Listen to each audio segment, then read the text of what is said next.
Hello and welcome to the interview on France 24. My guest today is the President of the Republic of Niger, Mahamadou Issoufou. Mr. President, thank you for welcoming us. You're welcome. Mr. President, let's start with the latest news in Jerusalem. American President Donald Trump has recognized one-sidedly Jerusalem as the capital city of the State of Israel. What is your reaction?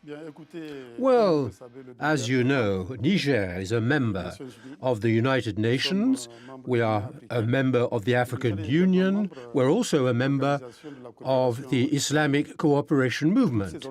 All these organizations have taken a clear position regarding the issue, regarding the Israeli-Palestinian problem. We comply with the resolutions of the United Nations. You think it's a mistake on behalf of the American president? I believe the status of Jerusalem must be examined as part of the peace process between Israel and the Palestinians. Let's get to the situation in Libya. We have seen those terrible images of slaves. You ask that the International Criminal Court deal with the issue. There was a summit between the European Union, the African Union in Abidjan, with announcements of maybe some military interventions. We have seen people coming back, including to Niger. Aren't you concerned that after the nice and beautiful words, there will be no actions? You're right. After the images that were broadcast on CNN regarding the situation of migrants who are reduced to slavery in Libya, we were all shocked to see these images and those practices, especially of another age, of completely outdated. And I believe that we mustn't let that go unpunished. In Abidjan, this problem was considered. We had exchanges of views between heads of state, and we agreed that the United Nations, the African Union, should put in place an organization that will take charge of this issue, a task force, which will be set up. But already other initiatives have been taken by states who have decided to repatriate their citizens who are in Libya. It is the case of Niger, and they hope that these decisions in Abidjan will be implemented to protect migrants, because there is a large reserve of migrants in Libya. They can't go back to their countries of origin or continue their travel to the countries of destination, so we must take measures to stop this tragedy, because it is a real tragedy. The High Commissioner for the Human Rights of the United Nations accused the European Union, saying that by preventing migrants to cross the Mediterranean Sea, by subsidizing coast guards, even militias, with shady ways of doing, the European Union had a share of responsibility in this tortures and those drownings.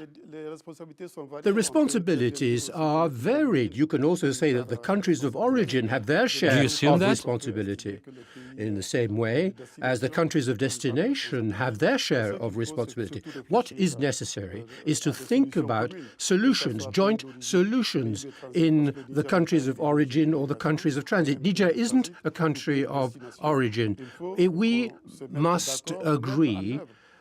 We must implement solutions which have already been identified. Intervention, police or military operations. There are solutions which we have considered in the summit meeting in Valletta between Africa and Europe. These solutions must approach the root causes of migration, which are poverty. Another root cause is the insecurity, unfortunately, that exists in certain parts of the world. So we must deal with the root causes rather than to have a long and unending debate and whining about the tragedies of the migrants. Let me understand clearly. You're against a new intervention, military operation of the neighbor countries? No, listen. To end the chaos in which Libya exists, a number of initiatives have been taken by the African Union, by the United Nations, and a process of negotiation has been undertaken by the different stakeholders. What is the solution? It is to do everything to restore the Libyan state. So there's another initiative which has the favor of France, the G5 Sahel, to try to stop the terrorist networks or other networks. There's a major problem of budgeting. 423 million of euros needed. Until now, we have only 1/4 on the table. It is said that Saudi Arabia would be ready to put 100 million euros on the table. Do you confirm? Indeed, the Sahel is facing very serious threats, the threat of terrorism, the threat of criminal organizations, both of which are linked. And in the face of these threats, we have decided at the level of the 5 countries in the region to mutualize, to share our resources, to share our capabilities, our intelligence capabilities. We've decided to put in place a combined force, a joint force, the G5 Sahel, which is the security response. We want to promote security to face these threats. This force needs resources, which are not there, resources which haven't arrived yet.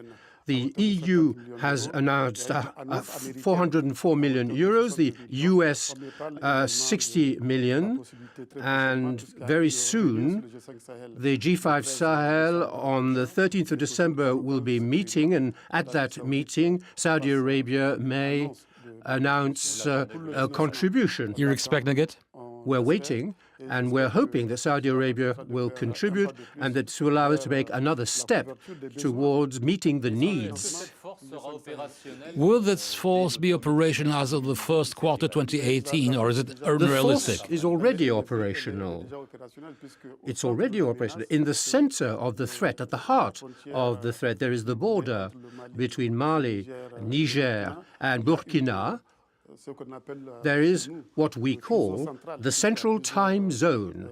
There are several time zones in Niger, where the joint force G5, there's the Eastern Time Zone, where the border between Chad and Niger, the Western Time Zone between Mauritania and Mali, but the threat, the heart of the threat, is in the Central Time Zone, and in the Central Time Zone, the operational force is operational. This is exactly where is the threat at the border between your country and Mali. Several French officers or even cabinet ministers of your government recognize that on Mali's side the promises aren't held. There's no authority, no state, only traffickers and terrorists. It's true. We do have problems in Mali. Everybody is aware of this. Mali was occupied by the terrorists. 2/3 of our territory was occupied. Before the Serval intervention, the situation, unfortunately, has continued to deteriorate, and that's why I have always strived for powerful intervention by the G5 Sahel or the G5 Sahel with the other partners, notably the Barkhane operation, in the heart, to meet the heart of the threat, not only on the border between Niger and Mali, but between Niger and Burkina and between Burkina and Mali, but it's also... It's even more than northern Mali. Isn't Mali restarting a cycle of violence where there's no more authority, where the terrorists have the upper hand? If we don't take any measures, what you say could happen. The situation could continue to deteriorate. The state of Mali could collapse, and we must prevent that. We must do everything so that together we can put an end to that threat, because if the state of Mali collapses, other states will be threatened. So we must anticipate. If we don't solve the problem now, later the solution will cost much more. There's a new solution that has been encompassed. You have accepted, following this dramatic episode where Nigerian military and American soldiers were killed during an operation, you have accepted that armed American drones could operate from the Niger territory. France asked for the same thing, to be able to use armed drones. When will you give your answer to France, so that they could do the same thing? Listen, we have never underestimated this threat, and that's the reason why, taking into account what is happening, for example, in Iraq, in Syria, we have seen how it was necessary to put in place coalitions. All the armies from all over the world have participated in Iraq and Syria to face Islamic State, the United States, Russia, Iran. All the powers, the major powers, are present in that region. So alone, we can't face this threat. We can't face the threats of terrorism in the Sahel and the threat of criminal organizations. That's the reason why we have relationships with friendly countries, the United States, France, which is present in the Sahel, not only in Niger, through the Barkhane operation. Consequently, we will use all the means at our disposal, including the weapons proposed by friendly countries to crush this threat. So, if France made this request, France asked to use armed drones in Niger, you would say yes, as you just said for the Americans? My concern is to protect my country. My concern is to protect my people. I don't want to have the Islamic State controlling Niger. Is it a real threat? I will use all means to avert this threat. Is the Boko Haram threat less important today than it was previously?